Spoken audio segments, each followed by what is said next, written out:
Level 1, you learn to read the room before you could read a book. You grew up watching faces. Not cartoons. Not the clock on the wall. Faces. Because somewhere early, maybe age 5, maybe younger you figured out that the mood in the room could change everything. The way your mother exhaled before she spoke. The way a door closed too hard. The silence that followed a phone call. You became a sensor. You didn't know what to call it. You just knew you were always watching. Always calculating. Always preparing. Other kids played. You studied people. That's not normal development. That's survival adaptation. Psychologists call it hypervigilance.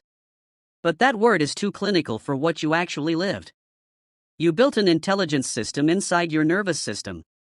One that most people never develop because they never had to. This is level 1.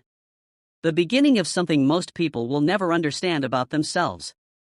Level 2, you can feel a lie before it finishes leaving someone's mouth. You're in a meeting. Your manager says the company is doing well. Something shifts in your chest. Not logic. Not evidence. Feeling. 3 weeks later, layoffs are announced. You already knew. You always know. Traumatic intelligence gives you a built-in lie detection system. Your brain was trained under pressure to catch micro-expressions, vocal shifts, behavioral inconsistencies. It wasn't a gift. It was a defense mechanism. But now, it's your edge.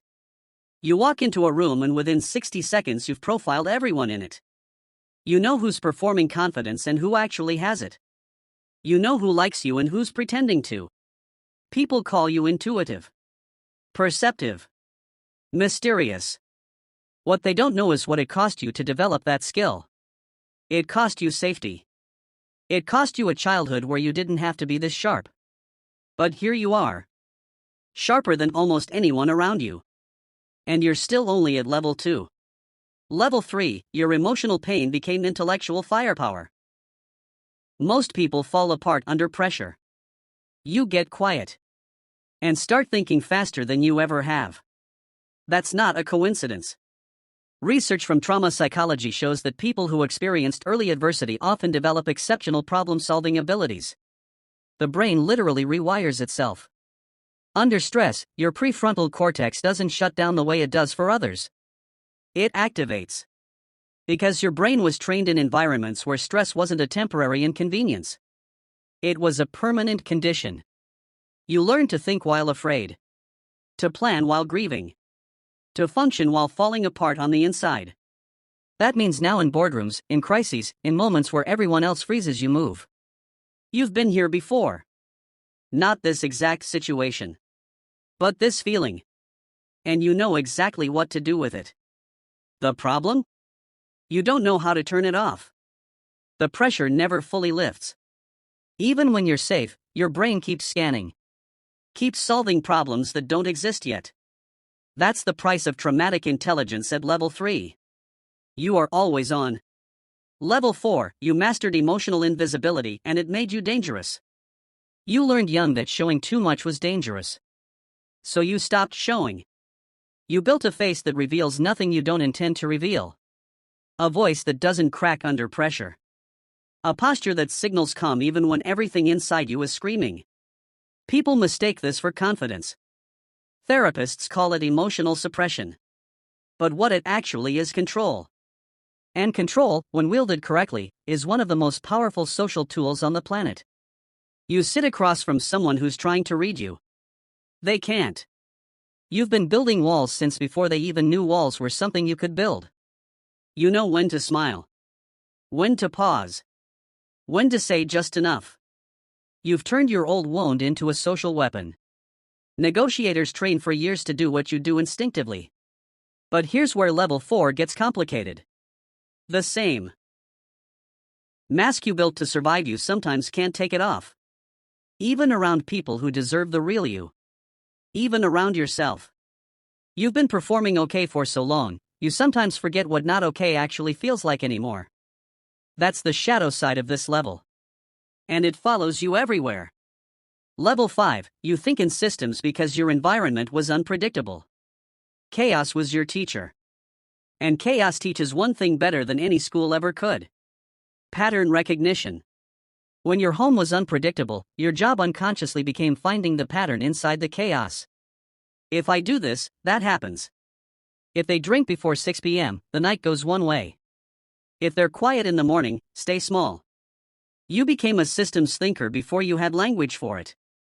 And that skill, that obsessive need to find the underlying structure of things, that followed you into adulthood, into your career, into your relationships, into the way you look at the world. You see what's beneath the surface of things. You understand how incentives move people, how power actually flows inside organizations, not the org chart version, the real version. You see the game that most people don't even know they're playing. This is why you're often the most strategic person in the room. Not because you read the most books.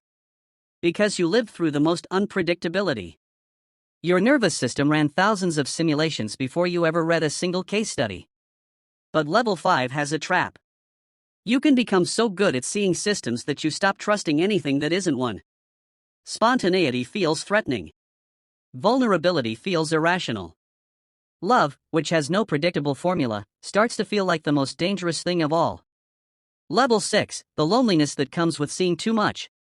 Here's what nobody talks about. When you're this perceptive, this aware, most conversations feel shallow. You can hear what people aren't saying. You can see the performance behind the presentation. You know when someone's networking disguised as friendship, or when I'm fine means the complete opposite. And you're tired. Not sleepy tired. Soul tired. The kind of tired that comes from processing more than your share of reality for too many years. You pull back from people not because you don't care, but because the gap between what you observe and what you can say out loud is too wide. How do you tell someone you knew they were lying before they finished the sentence? How do you explain that you've already played out 7 different outcomes of this conversation before it started? You don't. So you stay in your head. You keep the depth to yourself.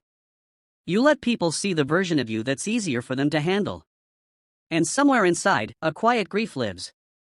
The grief of being deeply capable and deeply lonely at the same time. This is level 6. Where traumatic intelligence stops feeling like power and starts feeling like a prison. Level 7, the rarest outcome when you finally understand what you are. Most people with traumatic intelligence never make it here. They stay stuck in the earlier levels. Using the skills without understanding them.